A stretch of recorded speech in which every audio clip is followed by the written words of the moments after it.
Learning a language through interaction with the environment involves using real-world context to acquire language skill. These methods include: number one, contextual learning, associating word with real-world objects or actions. Number two, social interaction, practicing conversation with native speakers for fluency.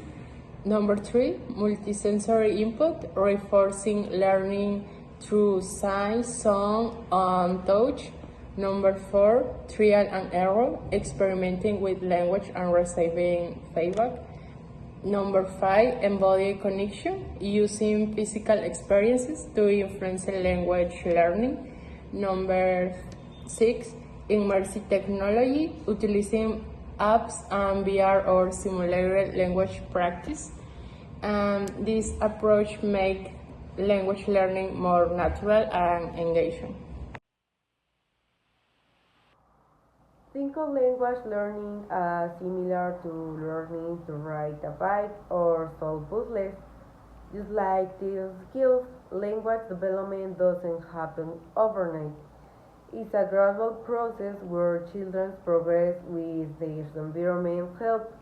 Every interaction and experience with the people and things around them plays a vital role in how they learn to communicate. From the moment a baby starts babbling to when they form their first words, the environment they grew up in has a significant impact. Conversations with parents, the books they heard, and daily situations act as puzzle pieces that gradually come together. Each of their experiences help build and refine their language skills. When observing how children learn to speak, we should consider how their experience and daily interaction contribute to this process. The environment not only facilitates learning but also drives it, shaping how children develop their language skills over time. Fisher's learning theory argues that knowledge is not a copy of reality, but rather a construction that humans create. He points out that logic and its principles are established before language. Okay, learning to exploring the physical world by Jean Piaget, a famous psychologist, believe that children learning language through their experience with the physical world. For example, a child learns that objects still even if they can't see them, like when a toy is hidden under a blanket. This understanding helps them learn more complex ideas and eventually they use language to explain these concepts. Piaget saw language as one of many tools children to use to express what they know about the world around them.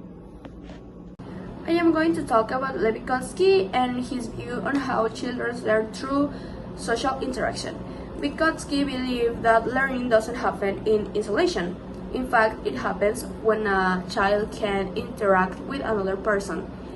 For example, when a child is having a conversation with their parents at the dinner table, they are not just learning a new vocabulary, but they can also learn when to use new words in right places. One of the Vygotsky most well-known ideas is something called the zone of proximal development, SPD. This might sound complex, but once you break it down, it's very simple. It's how a children can do more when they are given a little guidance. It is the difference between what a child can do on their own and what they can achieve with guidance from someone with more knowledge about any topic. This can be like a parent, a teacher, or even a peer. Let's say a child is solving a puzzle and a parent steps in. Now the parent is offering hints or showing a new way of thinking.